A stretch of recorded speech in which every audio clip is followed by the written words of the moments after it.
Изабель. И сегодня я нахожусь на пляже в Хургаде. Я не снимала очень долго видео, потому что у меня не было времени. И сейчас я уже как 2 месяца тут живу, хожу в школу, гуляю. Вот. Сейчас я нахожусь на пляже, на море. Вот, за эти 2 месяца.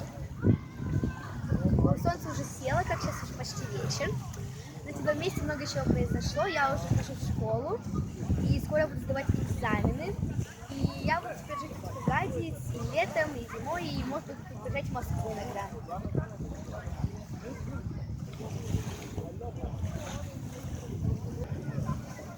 Всех люблю, за всеми скучаю. У нас тут лето круглый год.